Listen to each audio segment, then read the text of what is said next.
ترین مینار جسے بنانے کا مقصد آسمان کے خدا سے جنگ کرنا تھا، لیکن جنہوں نے اسے تعمیر کیا ان لوگوں کا کیا انجام ہوا۔ اس مینار کے اندر ایسی کون سی پر اسراریت دفن تھی جس کی تلاش 19ویں صدی میں خفیہ تنظیم فری میسنری کر رہی تھی؟ کیا اس مینار کی پر اسراریت کی کوئی کڑی آج کے جدید دور سے جڑی ہے؟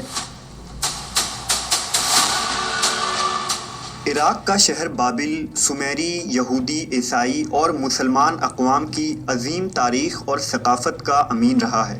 حضرت ابراہیم علیہ السلام بھی عراق کے مقام ار پر پیدا ہوئے تھے۔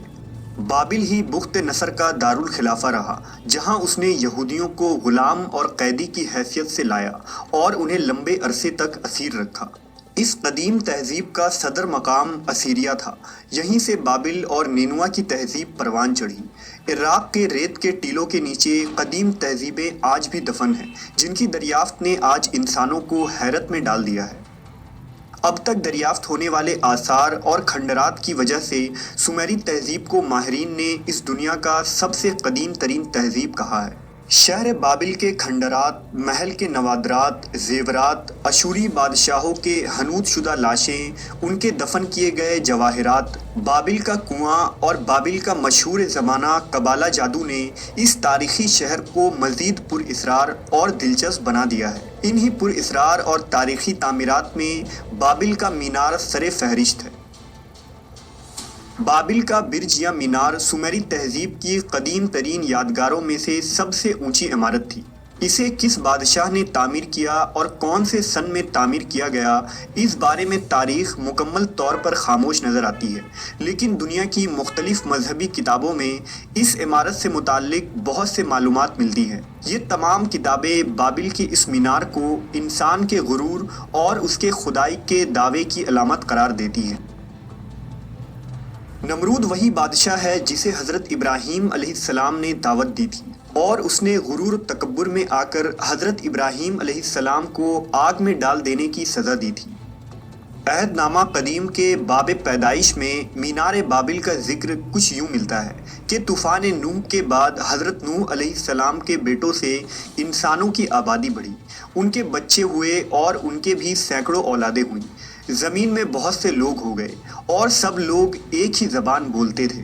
حضرت نوح کے بیٹے حام کے خاندان میں ایک شخص پیدا ہوا جس کا نام نمرود تھا۔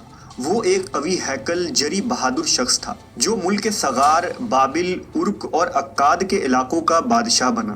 نمرود ایک ظالم و جابر بادشاہ تھا اور جانوروں کا شکار کیا کرتا تھا۔ نمرود وہ پہلا انسان تھا جس نے خود کو رب کہلوایا تھا اور خدائی کا جھوٹا دعویٰ کیا تھا۔ نمرود لعین نے اپنی سگی بہن سے ہی شادی کی تھی جس کا نام ایشتا تھا۔ یہ وہی ایشتا ہے جس کی یوم پیدائش پر آج بھی عیسائی جہالت کی بنیاد پر ایسٹر کا تہوار مناتے ہیں۔ نمرود کی حرکتوں کی وجہ سے خدا نمرود سے ناراض تھا۔ نمرود یہ چاہتا تھا کہ سارے لوگ ایک ہی جگہ بس جائیں تاکہ وہ ان پر حکومت کر سکے۔ اس لیے اس نے لوگوں سے کہا، ایک شہر بناؤ اور اس میں ایک بڑا سا مینار تعمیر کرو۔ لیکن خدا یہ نہیں چاہتا تھا کہ سارے لوگ ایک ہی جگہ رہیں۔ وہ چاہتا تھا کہ لوگ پوری زمین میں پھیل جائیں، لیکن لوگوں نے خدا کی بات نہ مانی۔ انہوں نے کہا، آؤ ہم اپنے لیے ایک شہر بنائیں اور اس میں ایک بلند مینار بنائیں جس کی چوٹی آسمان جتنی اونچی ہو۔ نمرود یہ چاہتا تھا کہ اس مینار کو دیکھ کر لوگ اس کی تعریف کریں۔ وہ یہ نہیں چاہتا تھا کہ لوگ خداوند کی تعریف کریں۔ لہٰذا اللہ نے ان لوگوں پر ایک عجیب و غریب عذاب بھیجا، جس کی وجہ سے اچانک وہ لوگ الگ الگ زبانیں بولنے لگے۔ جب وہ باتیں کرنا شروع کرتے تو ان کے منہ سے نہ چاہتے ہوئے بھی الگ زبان نکلتی۔ اب وہ لوگ ایک دوسرے کی باتیں سمجھ نہیں پا رہے تھے، لہٰذا شہر میں گڑبڑ مچ گئی اور شہر کا سارا نظام درہم برہم ہو گیا۔ اس لیے ان کے شہر کا نام بابل رکھا گیا۔ لفظ بابل کا مطلب ہے گڑبڑ۔ اب مینار کا کام روک دیا گیا اور بہت سے لوگ نے بابل چھوڑ دیا۔ وہ دوسری جگہوں میں جا کر رہنے لگے۔ جو لوگ ایک جیسی زبان بولتے تھے وہ مل کر ایک جگہ بس گئے۔ مینار بابل شہر کا مقدس ترین مقام شمار ہوتا تھا، یہ مینار ایک بہت بڑے اور وسیع احاطے میں پھیلا تھا۔ اس کے آس پاس چھوٹے چھوٹے معبد تھے جن میں بت رکھے ہوتے تھے۔ مینار ہر سمت میں 228 فٹ اونچا تھا اور اس مینار کی چوٹی پر 48 فٹ اونچی ایک عبادت گاہ تھی جس میں مردوک دیوتا کا ایک بت اور دیگر ہیرے جواہرات سے بنے آرائشی سامان تھے۔ عبادت گاہ کی دیواروں پر سونے کی پتریاں جڑی تھیں جسے نیلے رنگ کے روغنی اینٹوں سے مرصع کیا گیا تھا۔ جب مینار کی چوٹی پر دھوپ پڑتی تو پورا بابل شہر منعکس ہونے والی روشنی سے جگمگا اٹھتا تھا۔ بابل کے اس مینار کا ذکر عبرانی اور عیسائی دونوں صحیفوں میں موجود ہے۔ عیسائی صحیفوں میں بابل کو شریر شہر کے طور پر پیش کیا گیا ہے جو برائی، فسق و فجور، زنا اور عیاشی کا مرکز تھا۔ شہر کے مرکزی چوک میں جادوگروں اور ساحروں کی سینکڑوں دکانیں تھیں جو اس بات کو ظاہر کرتی ہیں کہ بابل کے لوگ کس قدر جادو اور طلسماتی عمل سے دلچسپی رکھتے تھے۔ شام ہوتے ہی اس شہر کے بازار قندیلوں سے جگمگا اٹھتے اور مینار بابل سے ایسی روشنی منعکس ہوتی کہ شہر کے گلی کوچے روشن ہو جاتے تھے۔ ان چوک چوراہوں میں ہزاروں بازاری عورتیں برہنہ حالت میں مسافروں اور راہگیروں کی دلگیری کا سامان کیا کرتی تھیں۔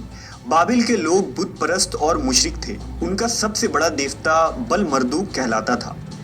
عریانیت اور بے حیائی بابل میں اس قدر عام تھی کہ دیوتاؤں کے مندر دراصل فحاشی کے مرکز ہوا کرتے تھے جہاں کنواری لڑکیاں جا کر اپنی دوشیزگی کا عطیہ دیوتاؤں کے نذر کر دیتی تھیں۔ تاریخی حوالوں کے مطابق شہر بابل کا یہ مینار بادشاہ بخت نصر کے زمانے تک موجود تھا، جبکہ بہت سے مورخین اسے ایک رصدگاہ بھی خیال کرتے ہیں جہاں سے کائنات میں پھیلے ہوئے اجرام فلکی پر نظر رکھی جاتی تھی۔ ماہرین آثار کا ماننا ہے کہ بابل کا مینار اتنا اونچا نہیں تھا کہ اس پر چڑھ کر آسمان تک جایا جا سکتا، اور اتنا اونچا مینار بنانا بھی ناممکن ہے۔ تلمود، دی بک آف جاشر اور بابلی کتابوں سے یہ پتہ چلتا ہے کہ اس مینار کو بنانے میں ابلیس نے نمرود کی مدد کی تھی، اور ابلیس نے ہی نمرود اور اس کے جادوگروں کو وہ ہر ممکن جادو سکھایا تھا جس کی مدد سے آسمان پر چڑھا جا سکتا تھا، لیکن چونکہ آسمانوں پر اللہ کی اجازت کے بغیر کوئی بھی چڑھ نہیں سکتا، لہٰذا لوسیفر یعنی ابلیس نے قوم نمرود کو بھی وہی دھوکہ دیا جس کا وہ شکار ہو کر عذاب الہی میں مبتلا ہو گئے۔ دراصل نمرود کے وہ ساحر اور جادوگر کوئی اور نہیں بلکہ اس زمانے کے شیطانی تنظیم تھے جسے آج ہم ایلومیناٹی اور فری میشنز کے نام سے جانتے ہیں۔ فری میشنری میں اس مینار کو انسانوں کی پہلی عظیم الشان درسگاہ اور پارلیمنٹ کہا جاتا ہے، لیکن حقیقت میں یہ اس زمین پر فری میشنز کا سب سے پہلا لاج تھا۔ ایک تھیوری کے مطابق جدید سائنس جسے ورم ہولز کہتی ہیں، یہ وہی بابل کا جادو ہے جس پر یہودی قبالسٹ اور فری میسنز کو پوری دسترس حاصل تھی، اور یہی ورم ہولز بابل کے مینار پر بنایا جا رہا تھا۔ ورم ہولز کے متعلق یہی تھیوری ہے کہ اس میں فاصلہ اور وقت مڑ کر مختصر ترین ہو جاتا ہے۔